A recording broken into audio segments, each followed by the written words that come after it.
It's like we talked a little bit about this power. Do you like this thing, this power graph thing? It's very interesting. And of course, I appreciate the question. This is by no means the scientific method of deciding about the things. You would need more analysis, more polls, more questioning people, if you really want to define whether the police was 3 or whatsoever. But basically, these snapshots really give you insight into 3 different things. First, it stands up with our theory that power shifts in a society. It's not fixed. The support moves from one social group to another. Then second, by watching these snapshots, for example, it was very interesting. I didn't want to disrupt because that was the very beginning.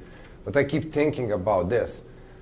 We keep this answer over and over. Some of you guys who were doing America were mentioning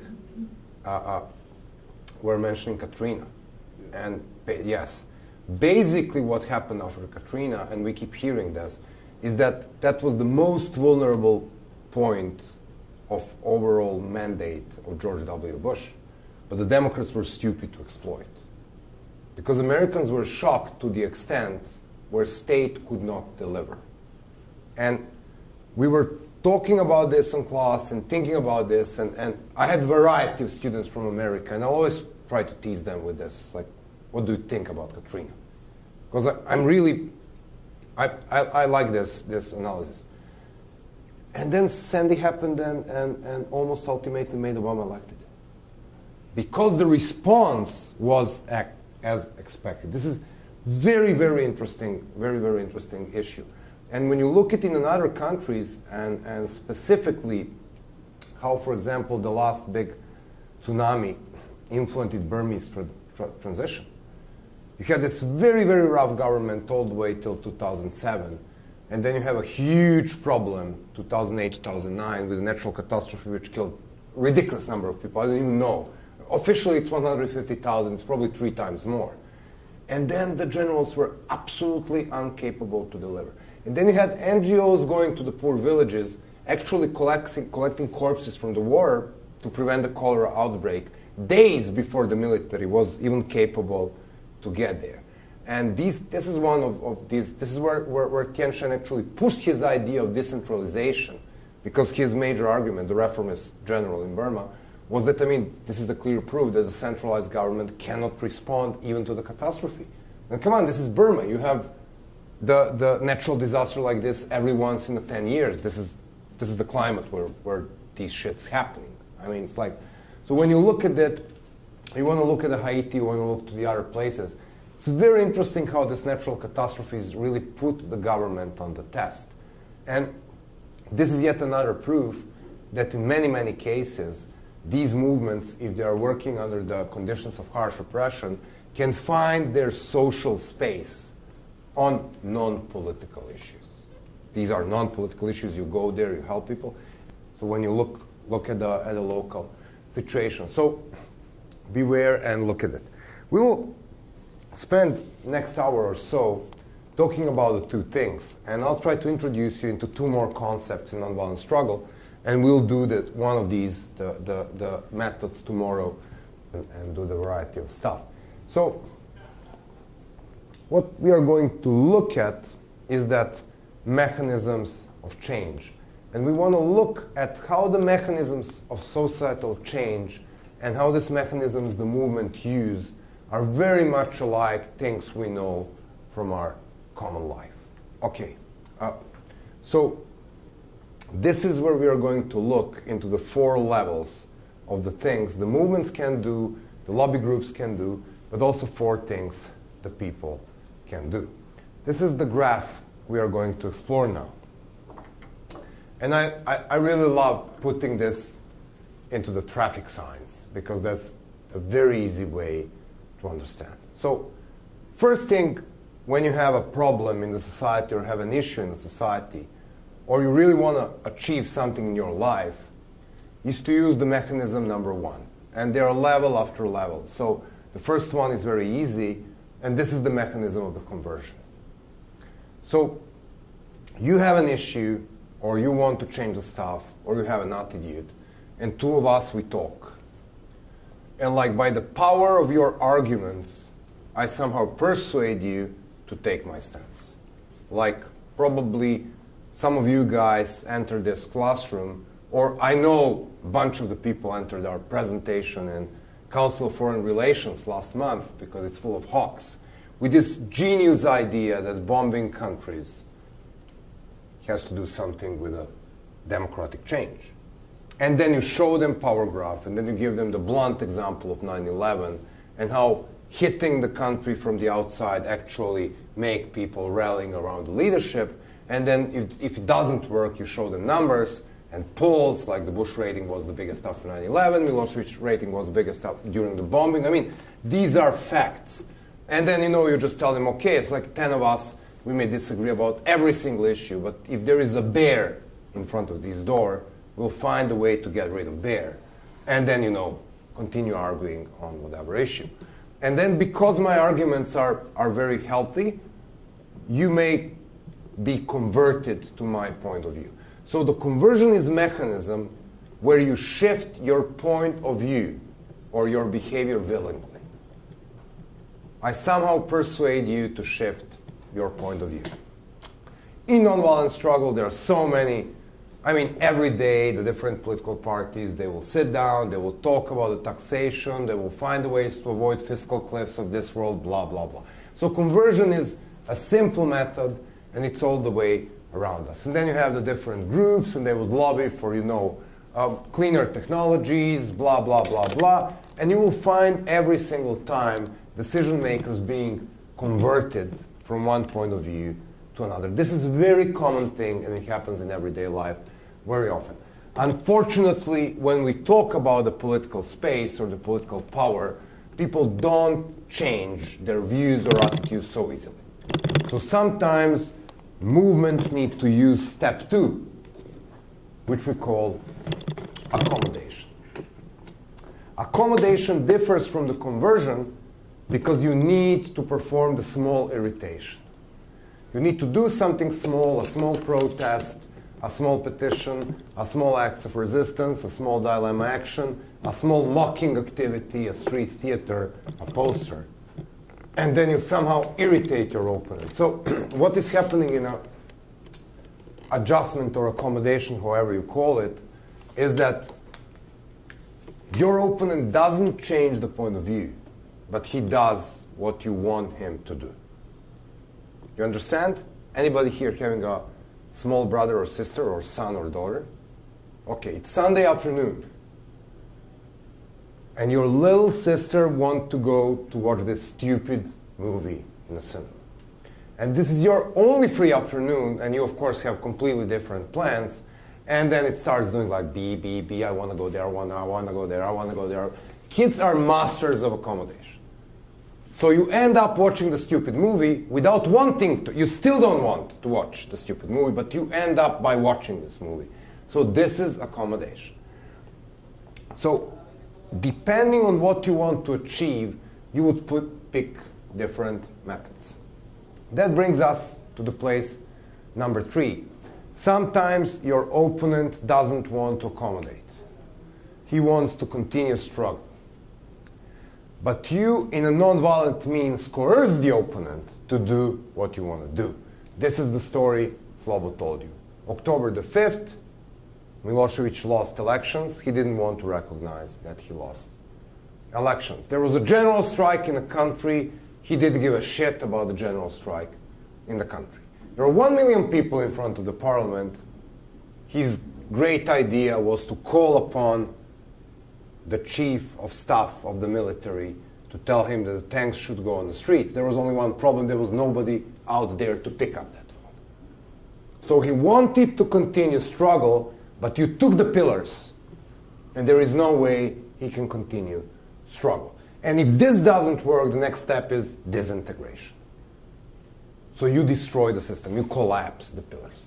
What you don't want to do in nonviolent struggle is disintegration. Because the only way to smooth transition is by maintaining the structures of the state. You can't have smooth transition if you destroy the whole building. So the big problem with nonviolent movements is sometimes they get very thrilled by eating a sweet donut of having millions on the street, and they just push too hard. And then the system collapses. What basically happens when the system is linking between the coercion and disintegration is that military steps in. Because when the government is rolling on the street, the military has the best excuse in the world to preserve law and order. Guess what? Military is not the organization bestly designed to run the country. And they sometimes recognize that they really like their new shoes and stay there for decades. There were several examples of this in the history, especially in Africa now. So when you look at these mechanisms, you can really maintain this stuff. And there's this awful example, which I keep repeating, and it came to us by a very good friend of ours, Bob Helvey. He spent years training people in Burma after he retired from the military, and he was always giving them this example. So let's assume we have a small rock band in a Burmese campus. And of course, we are students and we are poor, and we go to this owner of the store. And we say, listen, we have this cool rock band, and if you just give us the 4 lovely white shirts, to dress up on a stage, you will become our main sponsor. We will advertise, we'll tell everybody how good shirts you sell. And then one of us has a father who works in the mayor office, so he will write the letter there. And there is somebody with a skill to write a news article, and then we will advertise your news. So it's in your best interest to give us this shirt, so you refuse. So once we come tomorrow, then the story is completely reversed. Now we say, there is absolutely no way that you keep selling these shitty shirts to the students because they are very bad quality. And by the way, we have somebody whose father is in the mayor office, and he will report to mayor that, and we have this person who will write a letter to the newspaper if you don't give us this shirt. And then you refuse. And then the next morning you appear and so you organize 15 people to play that they are drunk and they sleep in front of your store. And there will be people coming in, they will take the medium-sized jeans, they will take them to the clothing room, and then they will mix them with the large-sized jeans. So we'll need to employ another person to clean up the mess. So this is coercion. So when you look at the variety versions of this, you can see how this mechanism is going on. But what is very important in nonviolent struggle is A, know what you want to achieve. If you can achieve something by conversion, don't go higher than that. And then know what your opponent is ready to accept, because the art of nonviolent struggle is picking the battles you can win, not going for something you can't achieve. So these are basically the 4 elements, 4 mechanisms of the social change, and you will find them very similar to those whom you are often using in your everyday life. So now, the second part of this story is the story of tactics. And who is this woman?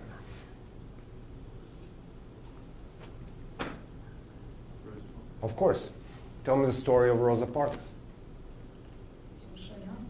Yeah, that's what threw me off. I was like, it kind of looks like her, but she's not great. She refused to get out of the white section of the bus. And She refused to get off the white section of the bus, yes? And? she was arrested. She was arrested, and? And it led to bus boycotts. Okay. Which was one of the main tools to end up with the segregation. Now, let's examine this lovely little thing. So, when you talk about it and when you hear about Rosa Parks, it seems like the single heroic act of resistance. Now, question number 1, why this tactic is so clever? Which one? The boycott? Basically, boycott or refusing to stand up. I mean, Nonviolent. it's nonviolent. Is there special requirements you need to do it? No. Coming to the age or education or whatever, sex? No? So, anybody can do it. Anyone can do it, and it has such a huge effect on the economy and the people who were still getting money despite the fact that they had segregation all of a sudden. Of course, but I mean, why do you think these people didn't boycott the Cartier stores? Because who was driving in public transportation? Black people. So I mean, they pick their target, at the real way they can affect the target audience, in this case, the bus business. So I mean, when they were looking at this, it was very, very clever. And really, half an hour spent on watching this fantastic Force More Powerful will really make you dig a little bit into a guy called Jim Lawson, who was one of the trainers for this movement. And aside of the fact that we all know and love Martin Luther King, these were the guys who were really bringing this struggle to the small places and really training people how to deliver. And yes, Jim Lawson also had mustaches. It's another very important point of view. So this is one of the examples. And what is very interesting with this story as well is that you see, yes? Oh, I think it's interesting that we all assume her to be this little old lady, and that story is never corrected. Yeah. And I don't know at what point the story shifted from this courageous, young, trained activist to the evil little old lady who can't get to the back of the bus. But it's this is super because perception is reality. Right, perception is reality. So we all think, oh, it's this little old lady who can't make it, when in reality it's any of us who. Of course, but it is also very, very well-built perception, because if this little old lady can do it, then anybody can do it. This is the very important point. It's like when you're picking a tactics of nonviolent struggle, you really want something where people, we were discussing yesterday this problem with Occupy Wall Street. It's minus 9 degrees centigrade in New York. It's freezing, freaky cold. There is nothing in the world which will make me camp in Zuccotti Park now. Absolutely nothing in the world. So please give me something I can do. I mean, find a tactic for me which can work for me, which can work for, employed mom, which can work for a committed student. I mean, find something I can do. And yes, I mean, if you tell me that the owner of the P Metro line is particularly bad son of a bitch affiliated with evil banks, then I can avoid using the P Metro line. I mean, but I can do that. I can find an alternative. I can drive car. I can walk. I can drive by bus. I can hit this specific target and still get away with it. So this is why this is so important. And what is else very important thing? You were just explaining how the story was going. What do you see in this set of tactics? It's escalation. So you start with a small thing which is called symbolic public act. I refuse to stand because the white man must sit. And then I go a little bit more, so I shift from symbolic public act of protest into non-cooperation. And then I build a huge non-cooperation campaign so the people boycott buses. And then from doing something symbolically in public, I'm immediately targeting the very financial foundation of Miami. So it's like this sequencing of tactics is the way the story of stairs. So you do a little thing, and then you inspire people, and then more people do it. And immediately you have enough people to really shake the tree. But you don't start by inviting 2 million people to boycott buses. You start with one little lady. So we were talking yesterday about the history of nonviolent conflict, and just for the record, 1521, Martin Luther King did a variety of tactics. The combination of displayed communication, coming out with a clean vision of tomorrow, hitting the symbolic public act, putting it in front of the church door, and very good advertisement because he was hitting the place where every single believer will pass. So it was very well displayed. Boston Tea Party, symbolic strength in hitting the tea, also economic part in destroying the property and hitting the Great Britain with taxes. And it's like when you look at the overall movement, it's like, can I deny you more than you can deny me? So if we, the Brits, are up to keep up with the colonial power in New England, what is the cost? And if the cost is that there is no income from tea, there is no income from wheat, there is no income from beer, and you need to fund thousands of soldiers just to sit there, then this thing doesn't pay off. It pays you off better to withdraw your goddamn troops from there. And this is basically the game. Can you deny your opponent more than he can deny to you? Attacking the economy seems, or hitting them monetarily seems to be the most effective. Absolutely, in so many different cases. The funny thing, I love the point that you said it. The funny thing is that it never grabs the media attention. This is so unsexy for cameras. Cameras love thousands of people who yell and basically lose their time in yelling. These big tactics of concentration. So you will look at these stuff and you look at the history of nonviolent struggle, and then you can go all the way 1954, protest prayers. Why are protest prayers such a cool thing?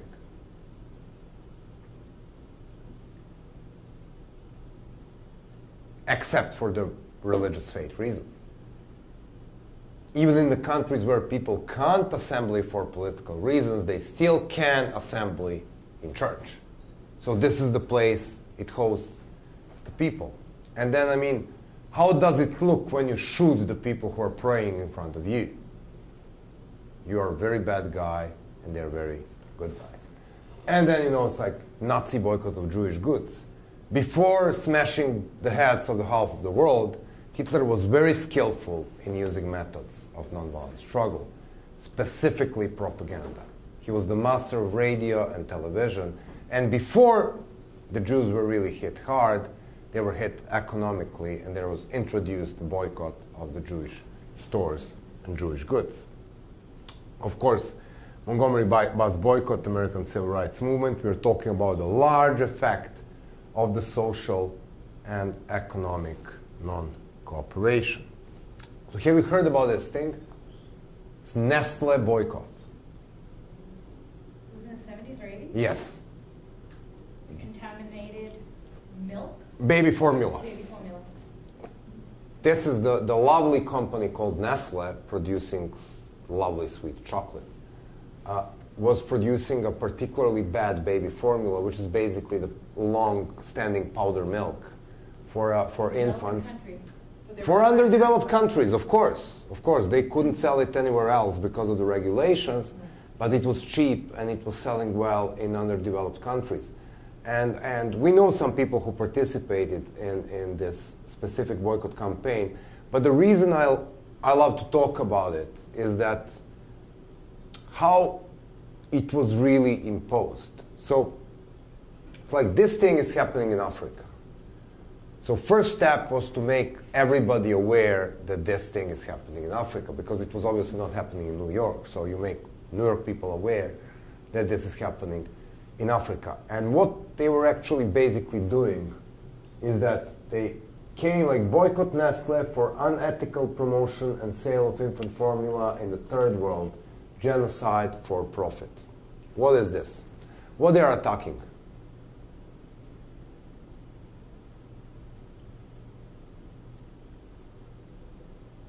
Why is this problem for Nestle? It's linking them to genocide. That's how they choose the word. But what's really interesting, are they hitting Nestle in Africa? No. I think Nestle did. They hear Nestle where they sell most. But even more important, where is attack targeted?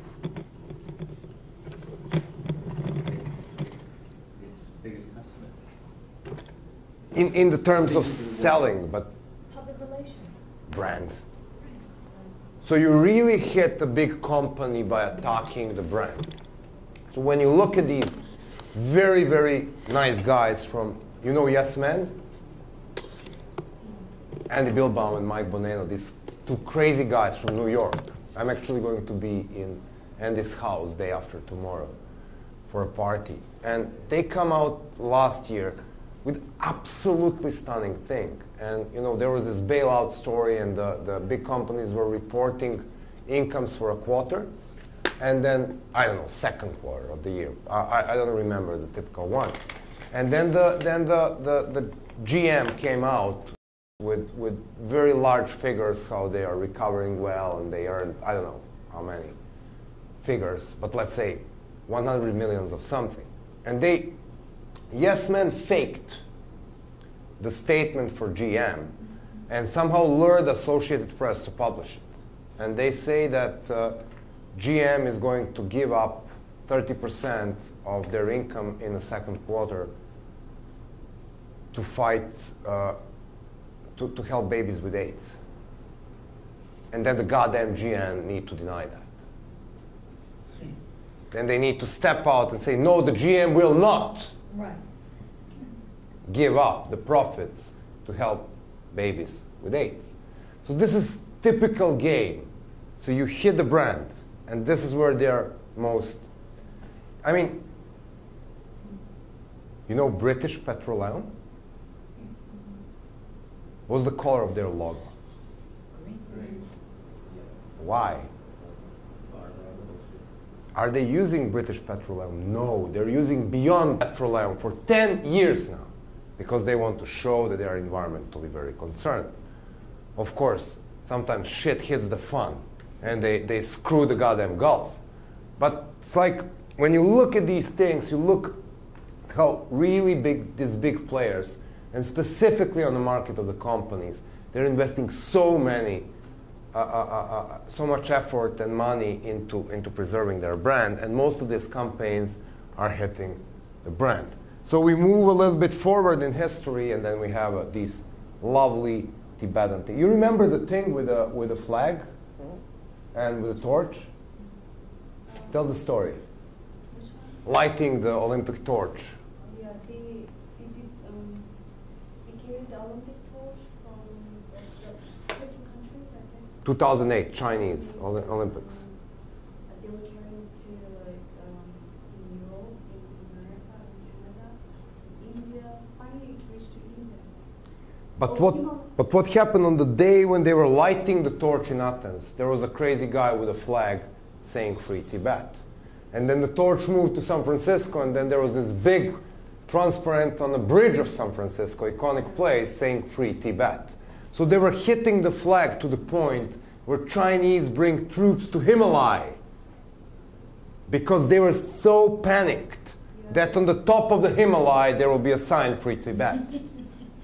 It's like very, very clever tactic because there will be international tension. It is cheap. You're doing it in a place where nobody will arrest you in San Francisco, obviously, for waving the Free Tibet flag, or in Athens whatsoever. It's not something prohibited.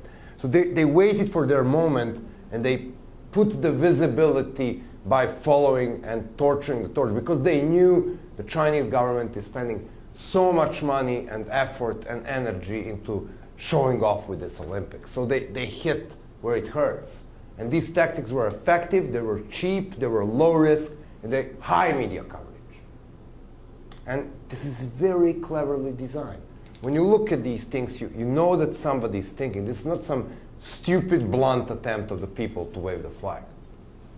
So this is Joschka Fischer. This is the German Minister of Foreign Affairs who was running the Ministry of Foreign Affairs during the time of the bombing of Serbia. He was running the German Green Party. That was the only Green Party minister who voted for military intervention in Germany ever. He was, of course, hit with a red color, very popular also with his animal right protection thing, yes.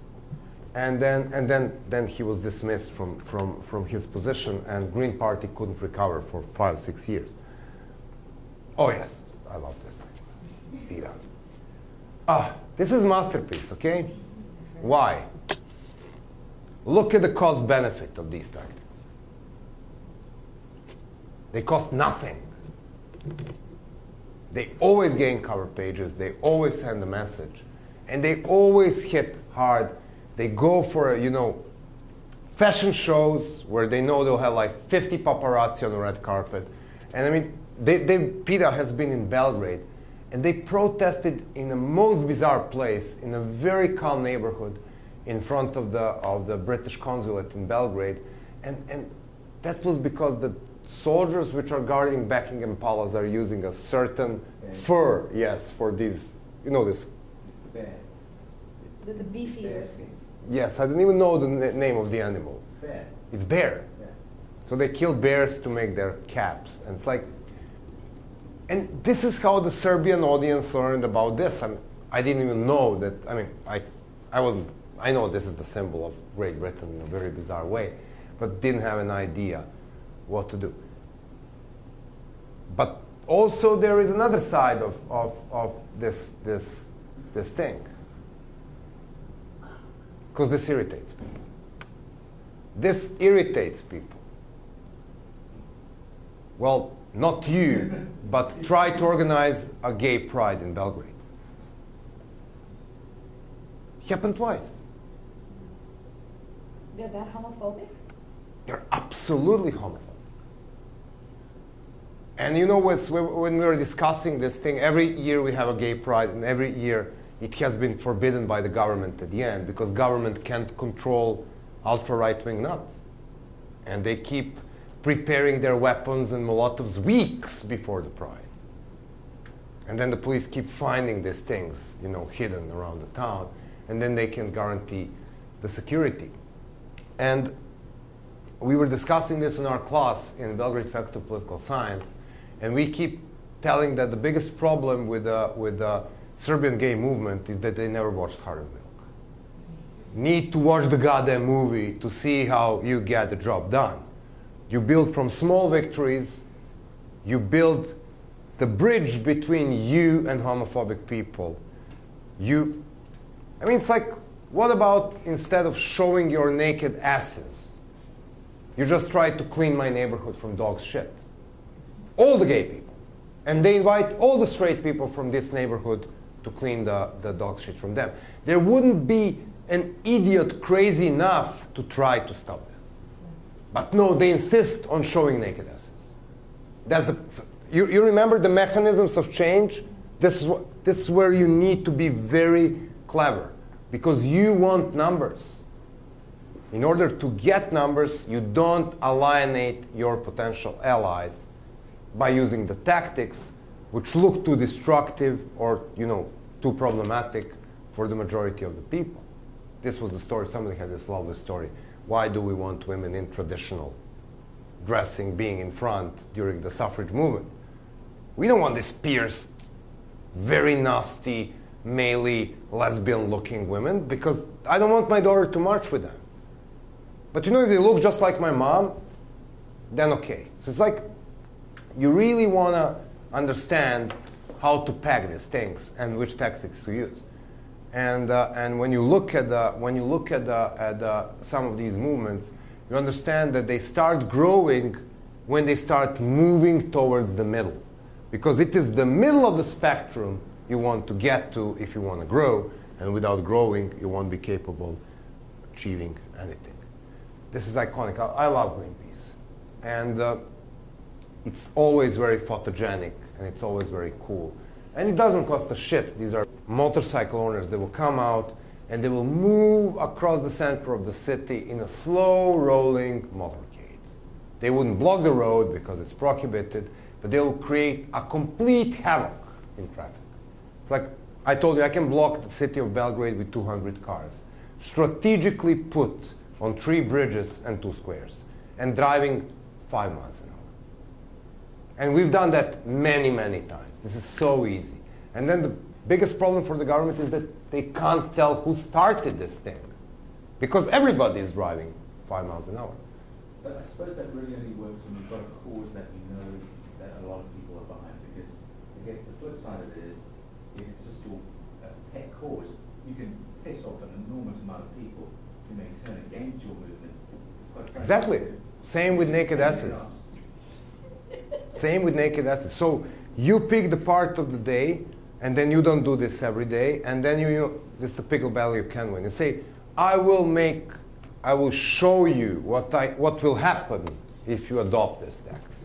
And this is why I'm going to slowly roll around the center of the city for half an hour, not longer, because then I will make 2 million of the people pissed off. It's like you doze. The key thing is that what we're going to do is that we are going to understand the cost and benefit for every tactic. This is the clever movements are doing this at all times. Exactly. So you don't pick the tactics which has a huge cost because it can piss people off. Of course, when we are talking game over, and we are bringing 1 million people in front of the Serbian parliament, then everything goes. Then you can block all the goddamn highways, but you already have numbers. So you make sure that this relates with the numbers. But basically, as in the case of Montgomery bus boycott, you're more than right. You escalate slowly. I was thinking about recently, like London Underground strikes. Yes. The unions may have legitimate concerns about pay and about benefits and about all these things. But they strike, and all of London shuts down, and there's enormous amounts of sympathy with everyday Londoners who should be supporting them. Mm-hmm. Because, you know, they made their life miserable. Yeah, exactly. This is exactly why you need to calculate the cost and the benefit of every tactic. So we will limit our today's class on categorizing the tactics. And then we will spend most of tomorrow's morning by playing with this cost-benefit idea. So what we're going to do now is we will look at the three broad categories of tactics. And first one is what we call the protest and persuasion. There is 198 methods of nonviolent struggle identified by American scholar Gene Sharp in the early 70s, which with development of technology and creativity of many groups probably makes around 250 now. And the list is always updating. So I mean, that was before even mass text messaging. And now we have all of this Facebook little things. But basically, you can, whatever nonviolent tactics you can use, you can put them in one of the three broad categories. So the first one is the one we call protest and persuasion. What can be the protest and persuasion?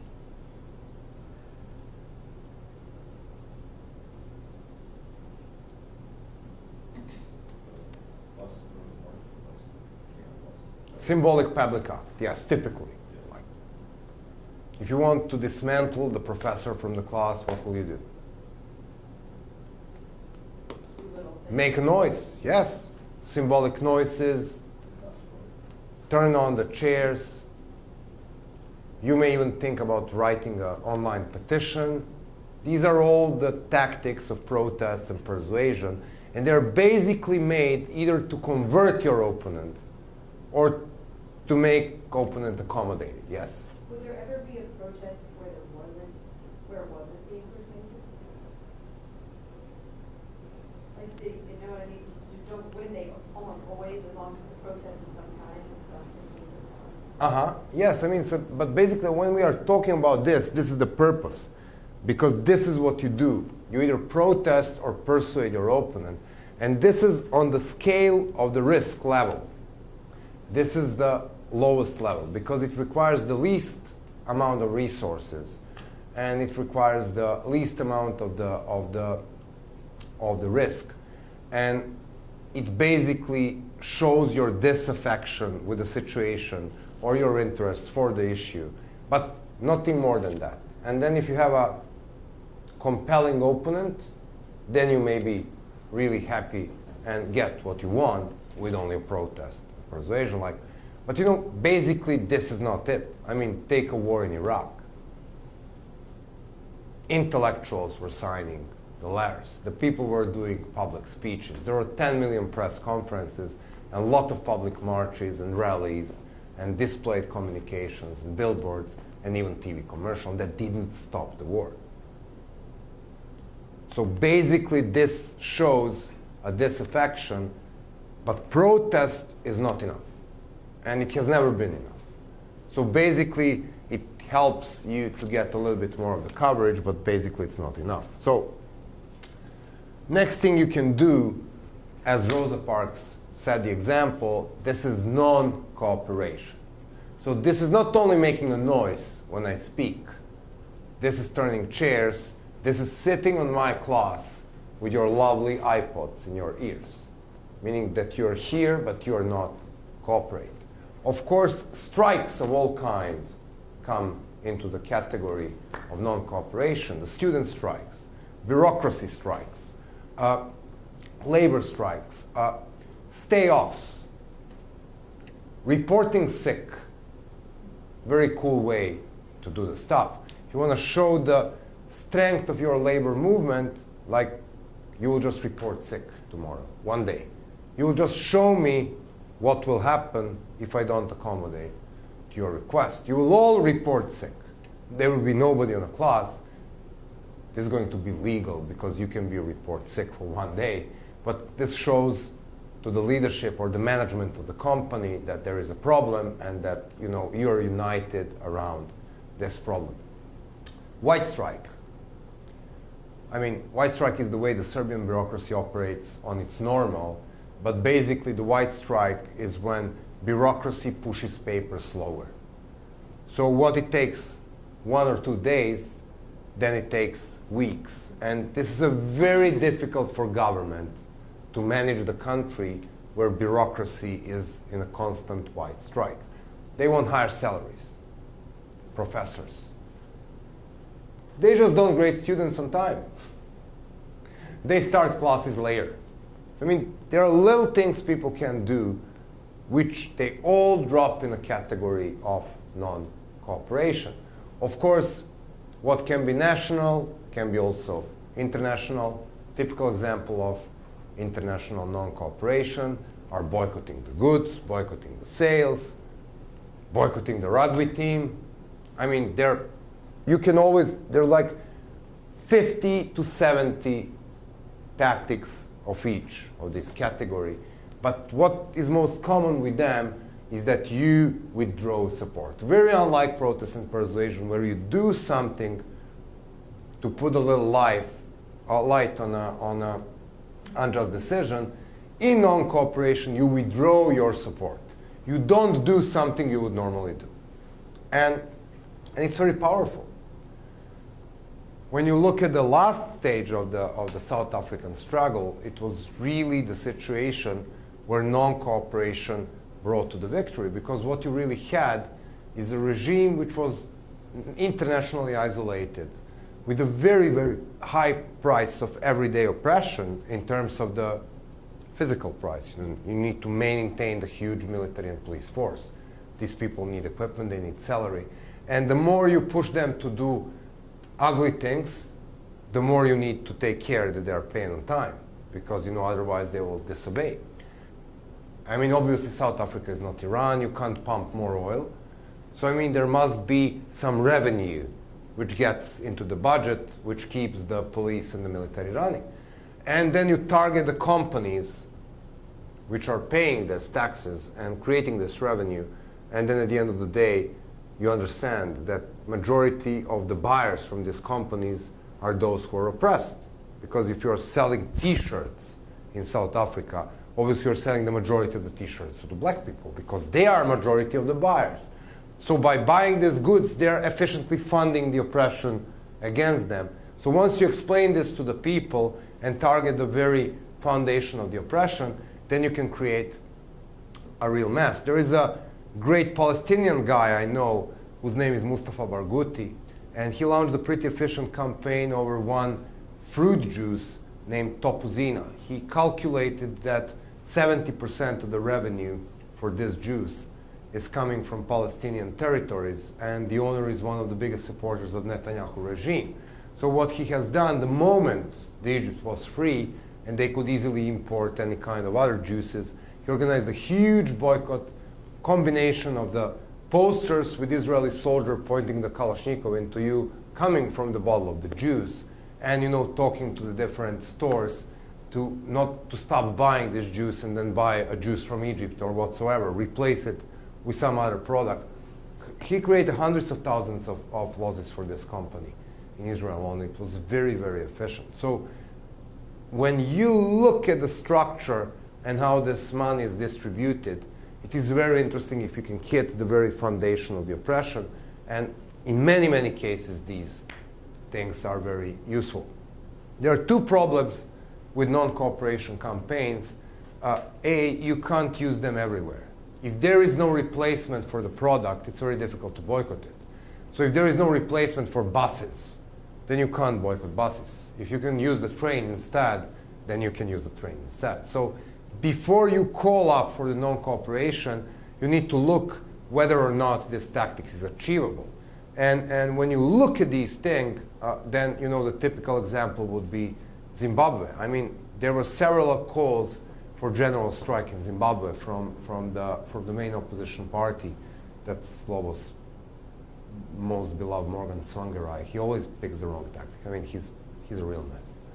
And I mean, in the country with 43% unemployment, when you ask people to not appear on the job, basically everybody's fired tomorrow morning, and there is a line of the people waiting to take their position. So, you know, think when you call up for these tactics, because not only that you can alienate people by certain tactics, but you can also do absolutely the opposite. You can actually make people get fired because you suggested them to do something stupid. So after non-cooperation, here comes the intervention. You really do think. You occupy public space. You do the sit-in. You turn the chairs off. You block the road. You intervene. In some cases, this is physical intervention. In some cases, this is economic intervention, like economic embargo. Is international economic embargo a good tactic? What do you think? South African nods. He nods. Okay. Any other ideas? Iran. Tell me about Iran. What do you think? That's what I was thinking of. And I think that it's usually a pretty good step because it avoids violence, but it, I don't know, at least starts a discussion of we're pretty serious about this and this is what we want. I think it depends. Somewhere like Iran, where the government's still got control of the oil and it still has outlets for that oil, it's still a lot of oil in China and North Korea. That's it. For a start. It doesn't make any difference. Absolutely, but while in the case of Syria, what's happening with oil? It's very bad crude oil, and Chinese can't process it. So basically, the 80% of the sales of the Syrian crude oil go to EU countries. Once they stopped buying oil, it cut down 18% from the military budget because they couldn't find another outlet. It's a very bad crude oil. In the case of Iran, that doesn't make sense. They will find another. But at the same time, their currency did go crashing down as soon as we take sanctions. Yes, but that's banking sanctions, and that's more into the fact that they can't access foreign currency than the oil embargo. So I mean, some parts of the embargo work, some not. So when my country was exposed to absolutely every single imaginable sanction in the history since 1992. Some of these sanctions were fantastically efficient, like freezing the accounts of the people around Milosevic, or preventing them to travel, or banning their kids from the expensive schools in Great Britain or France. These we call sniper sanctions. They are very targeted. Very unlike that, the most stupid thing was the oil embargo over my country. Because what it produced is that A, the mafia will start controlling illegal smuggling of the oil. B, it created a huge hyperinflation and practically pushed the country into the gray zone. So all the middle class was too busy surviving, and the middle class is where you expect the protest to come from. And C, it gave the best apology in the world to Milosevic. Why the hell he's running the awful economy? Because the evil world hates us. This is why the economy is so lousy. And then there was this happy marriage between secret police and mobsters, basically led by a guy called Arkan. Like, you know, they were absolutely controlling the oil. It made terribly rich a lot of people around the Milosevic. It pushed the most of the country into the gray zone. And it didn't achieve its primarily purpose, which is to stop Serbian tanks from hitting the towns in Bosnia. So it was absolute failure, 100% failure. They always are. This we call shotgun sanctions. Shotgun sanctions don't work. If you just say, we will, but governments love them because they can push them through the Congress and say, we are doing something. Look at us, we are doing important things. Whether this is efficient or it really serves the interest of the people. It's like I had a good friend called Karn Ross. He's running the small organization called Independent Diplomats. And we had this fantastic brainstorming conference 2 years ago here in New York. And we were bringing the diplomats and the politicians, but also people from different countries. And the main thing was what the foreigners can do to support nonviolent movements. Aside, of course, the foreign military intervention and the sanctions. And we came out with 152 proposals. From enabling people the safe communication platforms, I mean, the really cool stuff you can do to help these guys, the stuff they need, rather than, we will prevent the oil from flooding. So these are basically 3 levels and 3 broad categories of nonviolent tactics. And we will start our day tomorrow by, you can think about this tonight. We'll start our day tomorrow by trying to understand the cost and benefit of different tactics. And it, of course, can be material and non-material cost and benefit. But basically, I just wanted to introduce you to the art of tactics. And then there is yet another dispersion, which I really love.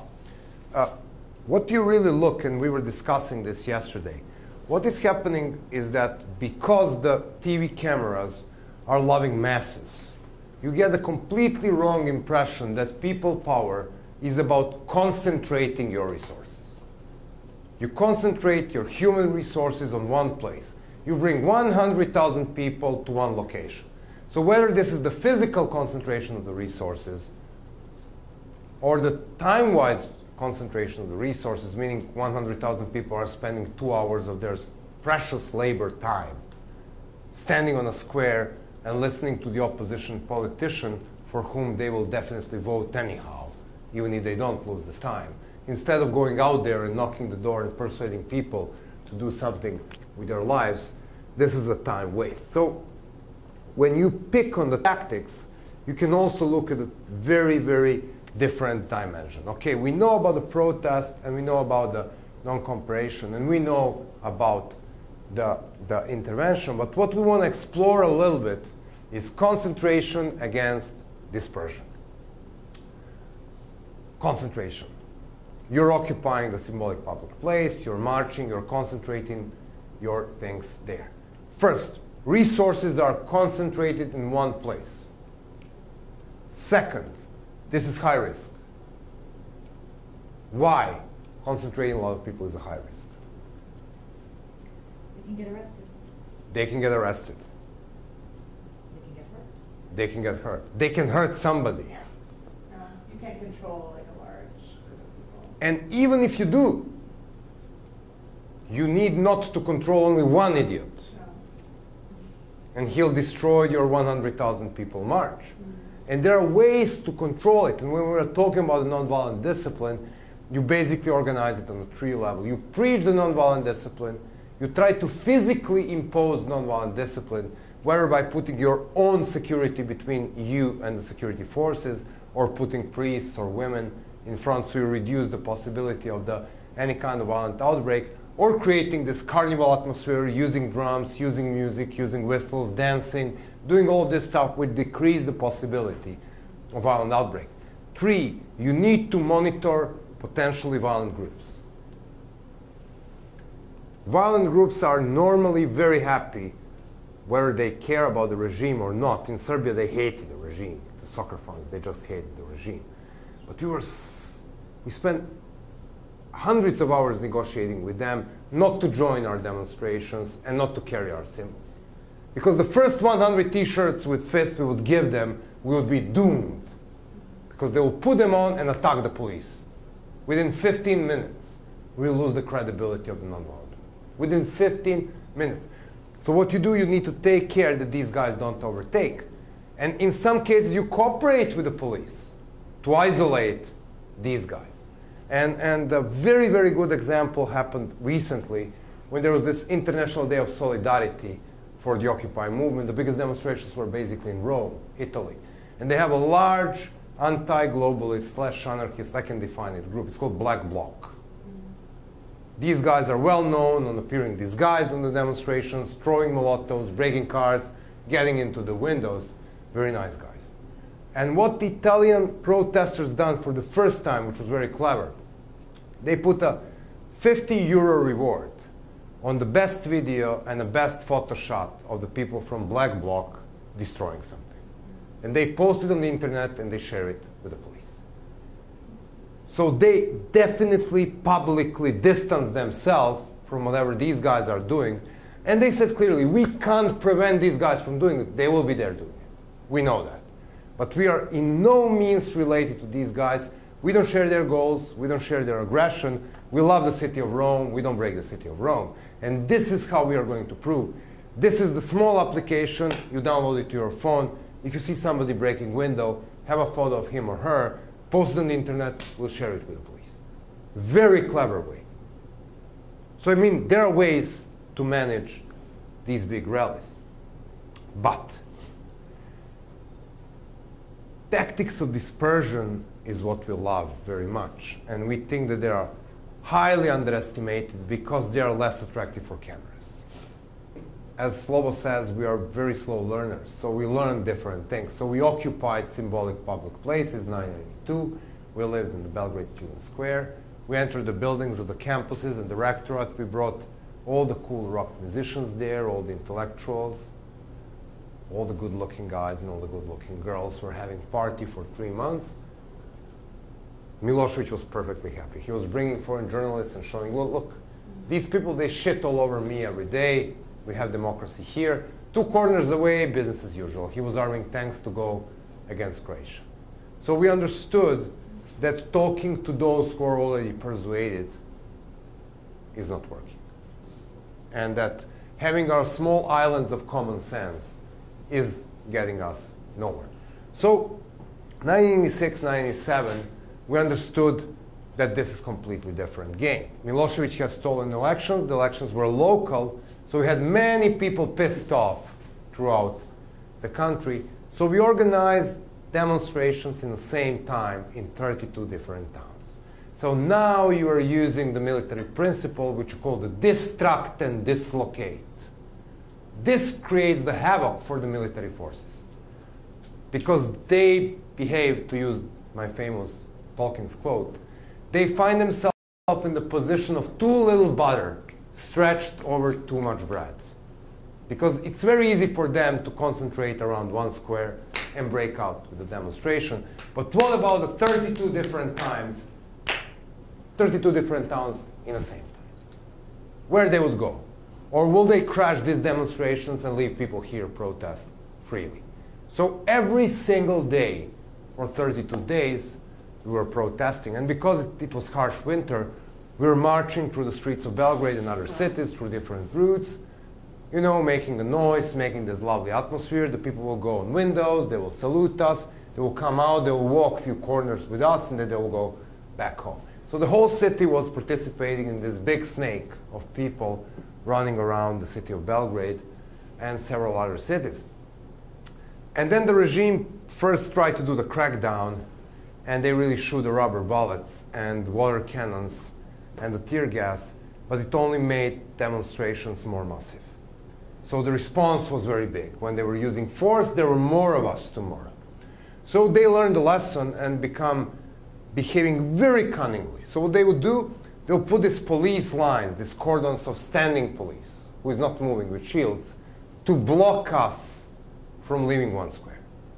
So we were physically located into one square, and we could only move in circles. Day by day by day, the numbers start falling. People don't love walking in circles. It was harsh winter. The regime was winning. And then we came to this fantastic idea that at 7:30 in the evening, during the time of the hatred TV news, the state TV news, main state TV news, the very symbol of state propaganda, instead of watching this crap, we invite people to go on their windows and create as much noise as they can. So people were using fantastic things. They were using pots and pans. My crazy old father was using this big oil canister, hitting with a hammer. Then his neighbor was very angry on the quantity of noise he produced. So he came out with the huge Bose loudspeakers, and you turn the very loud music, and then the guy across the street, he was sitting in a car doing this touring the car. And then even my 80-year-old grandma, she contributed to the noise with a little pot, and the kids were having fun, and the radio stations were kind of broadcasting noise from different neighborhoods like internal competition. Within the matter of days, several hundreds of thousands of people were regularly coming out and producing noise for half an hour, 7:30 till 8 p.m. Fantastic. This we call the tactics of dispersion. Because you disperse your resources, people are doing something from home, and even more important, anybody can do it and get away with it. Because, I mean, what the police will do? Will they come into 300,000 homes and arrest people for making noise from their windows?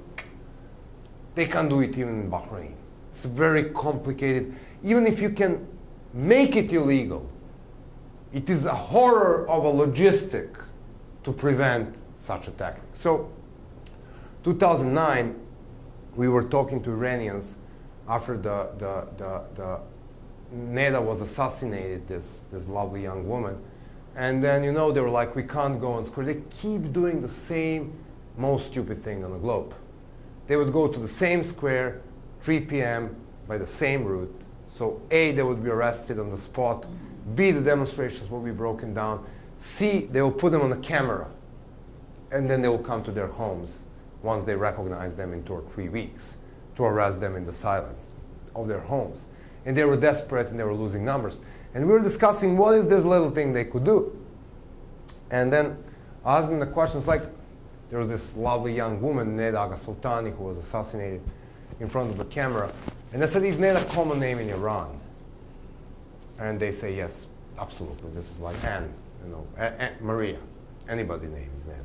So I guess there are several shitty ethno songs about Neda from a few hundred years ago, telling about her shiny black eyes or whatever, eternal love.